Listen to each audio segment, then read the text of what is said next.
Hello everyone. So guys, నేనైతే మీకు ఇందులో ఒక జాబ్ అప్డేట్ అనేది నేను ఇవ్వబోతున్నాను. లొకేషన్ ఎక్కడంటే పెనుగొండ సైడ్, అనంతపురం డిస్టిక్ అనమాట. దీంట్లో వచ్చేసి మనకు సియోన్ అనే కంపెనీలో మనకు ట్రైనీస్ అనే జాబ్ రోల్ మీద మనకు వస్తుందన్నమాట. దీనికి వచ్చేసి డిప్లొమా, డిగ్రీ, బీటెక్ చేసిన వాళ్ళు దీనికి ఎలిజిబుల్. శాలరీ వచ్చేసి 14,000 ప్లస్ ఇన్సెంటివ్స్ అనేది కూడా ఉంటుంది.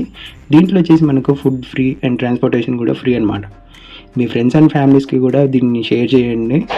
అండ్ వీడియో నచ్చితే కనుక లైక్ చేయండి, సబ్స్క్రైబ్ కూడా చేయండి నా ఛానల్ని ఫస్ట్ టైం విజిట్ అయితే. ఇది ఏజ్ లిమిట్ వచ్చేసి మనకు 30 వరకు ఉంటుంది. ఫీజు కూడా ఎలాంటి ఫీజు కూడా పే చేయాల్సిన అవసరం లేదు. Direct interview. నేను ఇచ్చిన ఈ కాంటాక్ట్ నెంబర్ మీద మీరు కాంటాక్ట్ అయినట్లయితే కనుక మీకు ఇంటర్వ్యూ ఎప్పుడు ఏంటి అనేది ఫుల్ డీటెయిల్స్ అనేది క్లియర్గా చెప్తారు. అండ్ దీంట్లో లాస్ట్లో కూడా నేను ఫుల్ డీటెయిల్స్ అనేది ఇవ్వబోతున్నాను. మీకు ఏ డౌట్స్ ఉన్నాయని కూడా మీరు కాల్ చేసి డీటెయిల్స్ తెలుసుకొని ఇంటర్వ్యూకి డైరెక్ట్గా వెళ్ళండి. ఓకే. అండ్ నా ఛానల్ని సబ్స్క్రైబ్ చేసుకోండి, లైక్ చేయండి.